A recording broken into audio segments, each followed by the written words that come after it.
A prestigious law enforcement organization comes to the capital city, and it's going to be amazing. We'll tell you about that. But we begin with the commanding officer of the Baton Rouge Police. What's that? You do?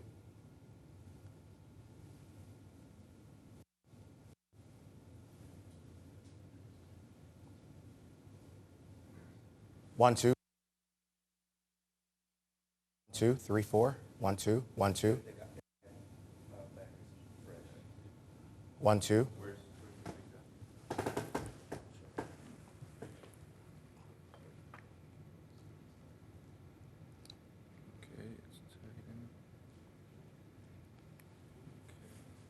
One, two, 1, 2. 1, 2, 1, 2. Read something. You read up the sheet. Just read something. Cam 3, cold open, CY head on with name super, show open, music down and under as he begins program. Cam 3. Okay, we're good? What was it?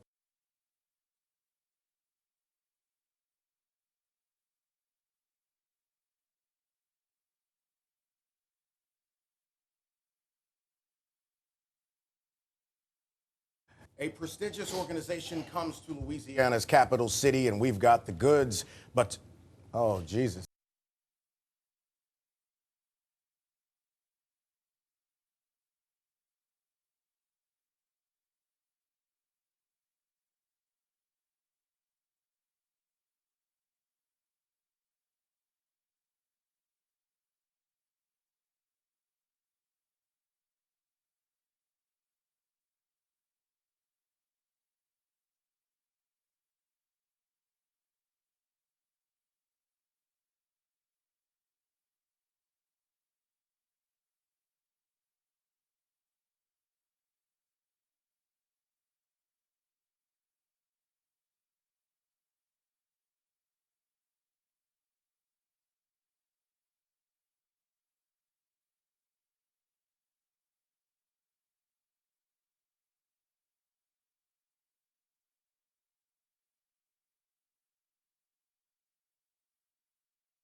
Can't have that on my watch, brother. You know, it's Murphy's probably just bad luck. I'm not gonna go there. He's trying to set you up. You know what I'm saying? Okay, bud.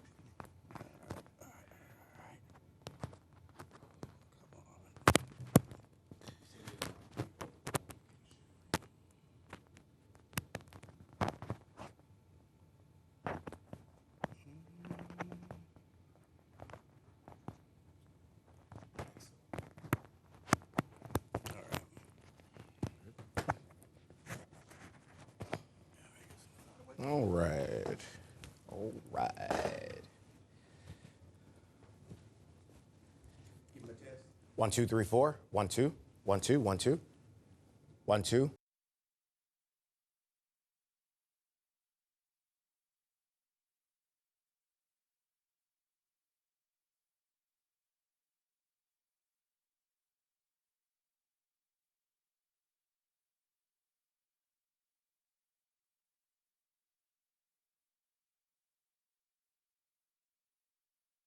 A prestigious organization comes to the capital city, and we've got the details, but we begin with the commanding officer of the Baton Rouge Police Department. Roll it, Ed.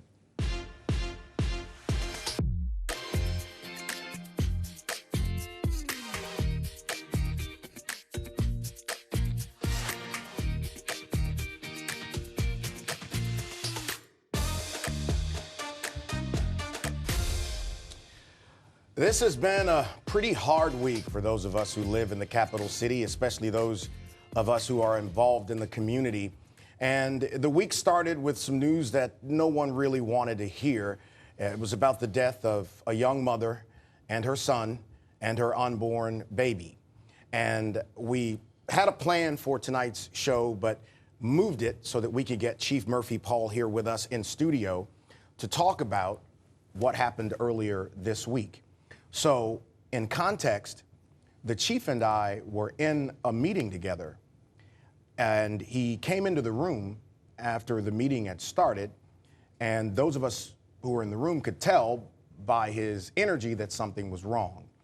And if you remember, Chief, it was only minutes into coming into the room, because you didn't say anything, that you sent out PIO, your public information officers, and made it clear that the body of this young woman and her son had been discovered.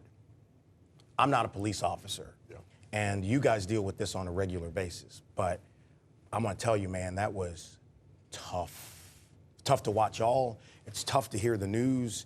And so this is so different, and it's becoming so regular that we have babies dying as a result of this violence. So take me back to that day, getting the news, and just how you process that. Well, you know, Clay, I tell you, you know, when I meet with my staff and we hear about something like this, I think we all want to pray and hope for the best possible outcome. Mm-hmm. You never want to think that the finality, which we all realize it was going to be that way. But when you get the news, anytime an innocent child, a baby, innocent mother, it hits different.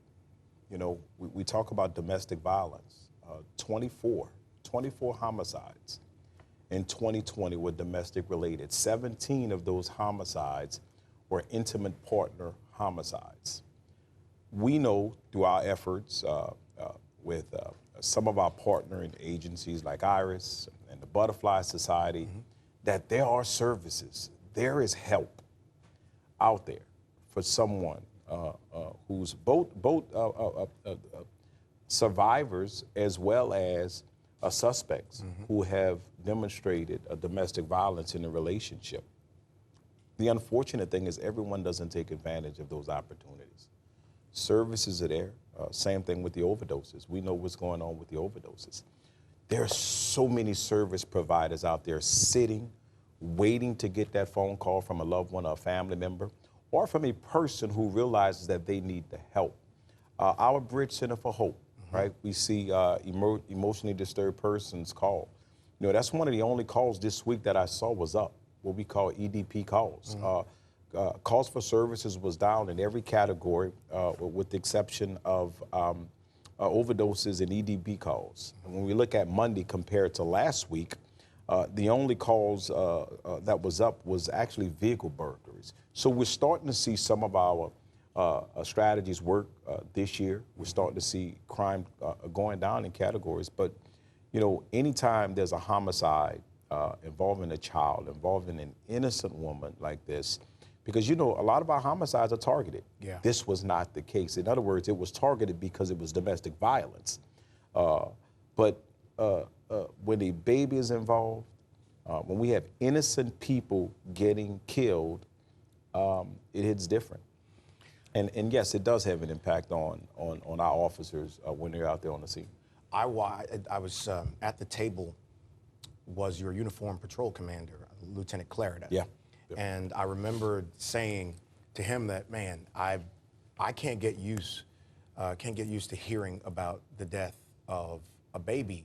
And he said, I've been a police officer 29 years, and I still am not used to it. And I think sometimes we miss, because of how political everything is now, that there are actually people inside of those uniforms. You know, transparency, and I've shared, I can't go on the scenes anymore when it comes to a baby. And our detectives have to deal with that every day. They have to compartmentalize that. They have to manage that because they still have to work. And I have so much respect for our homicide detectives. Hold your thought. We got to take a quick break because I want to give you a chance to get into Absolutely. that. We're talking with Chief Murphy Paul about crime in the capital city, specifically what took place earlier this week. And in Baton Rouge right now is a national conference, and you're going to learn all about it with the national president coming up later on in the show. Back in just a moment.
You know, it's so funny now when we talk about crime and it becomes fodder for social media and people want to make it all political. And you were saying a second ago, Chief Paul, that when it comes to cases that involve children, you don't go to the scenes anymore. I want to give you a chance to pick it up there. No, you know, and when it's a child, I have so much respect for our detectives because they're on the scene, and obviously to see a child victimized like that, they still have work to do. Mm-hmm. So they have to continue working. And I tell you, I've been on a couple, and one in particular, it was hard for me to get those images out of my mind. So if I don't go behind the scene, I can't see that. And to watch my detectives go out there, do this on a daily basis, and manage that, you know, we are concerned about their mental health as well. You know, that's why we stress our wellness program, mm-hmm. To make sure that our officers empty their cup. But I have the utmost respect for our detectives that are out there working these incidents, and how professional they are. And they are putting the bad actors in jail. Let's talk about what you're doing strategically now. We had the shooting on Bluebonnet mm-hmm. a couple of weeks ago in the middle of the day that got everybody's attention because of where it happened. What is the Baton Rouge Police Department doing to address spikes in violent crime, even though overall crime is falling? Well, I think, Clay, if everybody would go to our social media, follow us up on our all our social media platforms, Facebook, Instagram, Twitter, what you'll see is that we've been putting a lot of people in jail, Clay. There's been a lot of focus on that target, individuals who are involved in violent crime. You'll see that with the help of our federal partners, ATF, DEA, U.S. Marshals, we've been putting a lot of people in jail. So we've been putting a lot of pressure on those small individuals that are involved in crime, that small group, and we've been targeting those micro areas in the city where those individuals congregate, where they hang out, and where they commit their violent acts. So that's one of the things that we've been doing. We have Operation Red Stick with our partnership with all of those agencies I just mentioned, as well as the Sheriff's Office, Louisiana State Police. And what we're doing is we're very focused and targeted, and we're not mm-hmm. taking this fishnet approach where we are interrupting people's normal lives in the city, but we are interrupting the lives of those individuals involved in violent crime. And we've been very strategic in that. We're going to release our findings on that. We're seizing a lot of guns. Mm-hmm. We're putting a lot of individuals in jail. There's a lot of operations that I cannot speak on publicly, and we will talk about the outcomes at the appropriate time. But I tell you that there's a lot of work going on, and we're going to continue to put pressure on those individuals with this operation. You know, how do you feel about criticism, both of your department and people who criticize you and your leadership over the department? What's your response to that? Because there's a critic around every corner, it seems, nowadays. Right. Oh, look, we want solutions. I mean, look, we have a policy where, you know, we're working with all our federal partners. You know, we start with all of the police departments just here in Baton Rouge. It's the Sheriff's Office, it's Baton Rouge Police Department, it's State Police, mm-hmm. it's the FBI, DEA, ATF, and it's the community. We all play a role in this. You know, when we look at the 47% of the homicides over the past couple of years that have taken place either inside of a home or in the yard, Clay, we can't put a police officer in every house. Right. Violent crime isn't a policing issue, it is a community issue. And it's going to take a community to address that. So do we play responsibility in that? Absolutely we do. But I believe that all law enforcement entities play a role in that. I believe the district attorney's office play a role in that. I also believe our faith-based community play a role in that. Our education system has a role. Criminal justice system as a whole. So I think that we all. But I tell you one thing that we are doing under the direction of our mayor president. For the first time in the history, we are all at the table putting together one strategic plan for East Baton Rouge Parish. So in the past, I have my strategies, others have their strategies. We kind of mm-hmm. work together, but now we are united in this one strategy, the East Baton Rouge Gun Violence Collaborative, which consists of all law enforcement agencies, the U.S. Attorney's Office, the District Attorney's Office, and everybody's at the table. All law enforcement in the parish, not just BRPD, the Sheriff's Office, the Constable's Office, Zachary PD, Baker PD, everybody. All stakeholders are at the table, along with our community stakeholders, and we're putting together this plan that's going to be made available for public consumption. So I want to take a quick break and come back and talk a little bit more about that. And then I want to get your thoughts on something I was a part of last week, taking a group of business people into the inner city so they could actually see some of the root causes of what spills over into our community. We'll come back and continue with Chief Paul. And the National Organization of Black Law Enforcement Executives is having a Chief Executive Officer Symposium right here in Baton Rouge. You'll hear about it coming up.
After the shooting on Bluebonnet a couple of weeks ago, there was a lot of chatter on social media about it. I was actually in Dallas when this took place and was watching what was happening in Baton Rouge from there and seeing some of the chatter on social. And I just remembered responding to some people to say that the outcome that took place on Bluebonnet started a long way before then, and the solution is not a political one. So I had people, business people, Chief, challenge me on it. I said, I tell you what, I'll get a Sprinter. I'll take you into the inner city. You can see some of these areas that you never have to drive through on a daily basis. So we did that. Yep. They went with me. They didn't even recognize where they were. More than once, they said, I can't believe this is Baton Rouge. In fact, one person said, what street is that? I said, do you mean Airline Highway? Didn't recognize it. So let's talk about that. Yeah. There is a lot of gas bagging about what's happening as it relates to crime in this community, and everybody thinks it's the mayor's fault, it's your fault, but there are socioeconomic causes that create this. Can we get into that? Well, I get criticized. I said we can't arrest our way out of this problem. Right. Now, let me explain what I mean when I say that, right? When we look at crime, there's a three-pronged approach. There's the intervention, there's the prevention, and enforcement. That's law enforcement. That's what we do. And when you look at the 3,000 people we've arrested, the 1,500 guns that we've taken off the streets last year, the 300 guns that we've already taken off the streets in 2022. It's not because we, the Baton Rouge Police Department, are not doing our job. It is not because we are soft on crime. No, we're very strategic in our efforts. We're arresting individuals for felonious crimes, But here's what happens when we don't address the prevention and the intervention piece. We continue to throw resources at the enforcement piece. I'm not saying that's a bad thing, Clay, but what I'm saying, if we continue to focus and look at initiatives like the Mayor's Safe, Hopeful, and Healthy initiative, when we look at initiatives that our superintendent of schools is pushing out to educate our young folks, to keep them in school, to give them other options, to do some different things, because some of the things that we've done before weren't working. We should celebrate that. We should support that, because the more we focus on the prevention and intervention piece, on all those socioeconomic issues you're talking about, then that should be the strategy, so that we don't have to take people to jail. So we don't have to build more jails. So we don't have to build more juvenile facilities. And that's where we have to continue to understand that it's going to take a holistic approach, and enforcement piece is only one part of that system. 100%. And then there, in some cases with commentary, there is the undertone of racism here, okay? Some of these parts of our community are majority minority populations that are hurting, and people don't want to get their hands dirty. But it isn't just about sending in more cops. It's about being able to invest in children, being able to invest in families. And that's the thing. And, you know, it's frustrating because everybody wants it to be a political solution. There is no way in hell you can elect somebody tomorrow that will fix this the day after that. Well, it's a culture. It's going to take time. I think if you look at some of the best practices in the country, if you look at where we're going as a city, I do see success in those areas. You know, one of the things I hear, Clay, and you say you took a group out there. What I hear when I go in those communities, when we do our community walks every week, please come out and join us. Please join us on the next community walk. Because here's what we hear. They want us there. Yeah. They actually want more police officers there. And this whole thing that they don't want us in the community in high crime areas, it's false. It's not the truth, brother. We'll get the chief back. It's not the truth. Back in just a second to talk about this great event that's happening in the city right now. Stay right there.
Oh, if you could see what happens during commercial breaks sometimes on this show.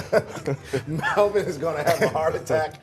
I swear Ed's probably pounding the table, but we won't get into what's going on.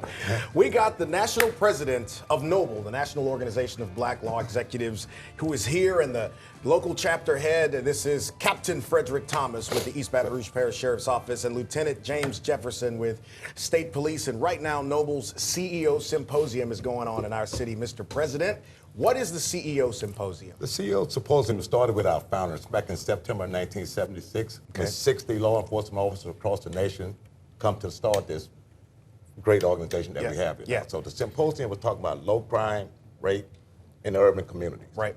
So we came together to decide, hey, we need something to address the problem that's going on in the African American communities at that time in '76. Right. You see today in 2022, Yeah. we're facing the same things, Clay. 100%. And Lieutenant Jefferson, this is an opportunity for law enforcement leaders and police officers from around the country to come together. There are people from all over America in Baton Rouge right now, right? Yes, sir. For the first time in Baton Rouge history, we brought a conference of this magnitude with this caliber of federal officials, chiefs of police from all around the nation, coming to Baton Rouge, Louisiana to talk about some of the pressing issues, not only here in Baton Rouge, but what's happening nationwide.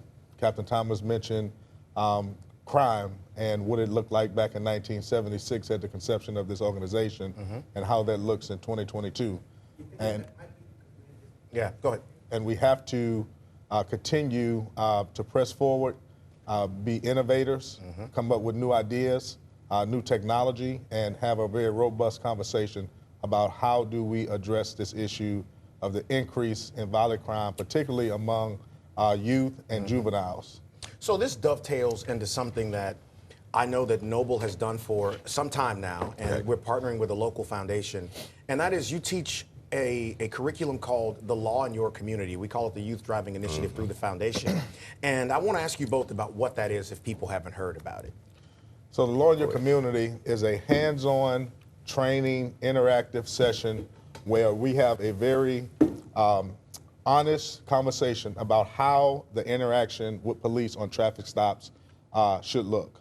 This is not something where we go in and tell the youth what they should do from a authoritative standpoint, but the ultimate goal is for everybody to make it home safe. Right. A youth leaving home should have the same expectation to make it home the way that they left, just as a police officer should have that same expectation to return home in the same condition that they left. And Clay, another thing about the law in your community, Yeah. I just break it down simple as this. It's a conversation to avoid confrontation. And that's why it's so important about that initiative. That's one of our strongest initiatives. We push around throughout the nation. We got 60 chapters throughout the nation. So everybody try to use the same platform to teach the kids the same thing. And the Baton Rouge Area Foundation or the police department here helped us out with that. So we're spreading the word with the DMV and everybody. So you've been president almost a year now. Yes, sir. And I know you had some goals coming in. Well, what were some of your goals as the national president of this organization? My first initial goal was the gun violence. We're trying to reduce the gun violence. I'm saying you see it across the nation. That's a going trend now. On my board, on my executive board, I have the Atlanta Police Chief and the Commissioner of the Philadelphia Police Department and the Chief of the New York Police Department. And basically, we having the same problems in Baton Rouge that we have throughout the nation. And my initiative was, let's see, can we do something about the gun violence? So my initiative, I want to do something about boots on ground. I'll be visiting the cities throughout the nation where the gunfire started here in Baton Rouge. Going to Chicago, Philadelphia, New York. So that's my main platform. And the ultimate goal of the CEO Symposium, I had a vision from the beginning. I say I want to bring every chief law enforcement agency throughout the nation to Baton Rouge, Louisiana. Right. So we need them resources in Baton Rouge. That's why I'm inviting the chief of police here, the sheriff of the East Baton Rouge Parish. We need to meet with them leaders because we need to find some funding and things so we can all come on one page to make this. It's a big thing, man. Getting all these agencies that you have your own thing that you're doing, but to get them at the table at the same time. And as this show is airing earlier today, the U.S. Attorney General was in Baton Rouge addressing what's happening here. I mean, a lot of big names were in town for this. Tell us some of the names that have been in Baton Rouge. So we've had Attorney General Garland, FBI Director Rath, Crystal Ray. Crystal Ray has been in town. To your point, what we can get from the Attorney General is that funding piece through cops. Okay. So he had his top officials here in Baton Rouge to talk about funding sources, new initiatives that will be coming down from the national office that will be filtering through different states and to nonprofits to address this gun violence. Well, listen, we appreciate the work that y'all are doing. We got to get out of here. Next week, we'll talk about some of the elections that are on the way and a little bit about what is happening in the community. I talked about it a little bit today, but we'll get into it more next week. You guys have a great, great weekend. 12 o'clock.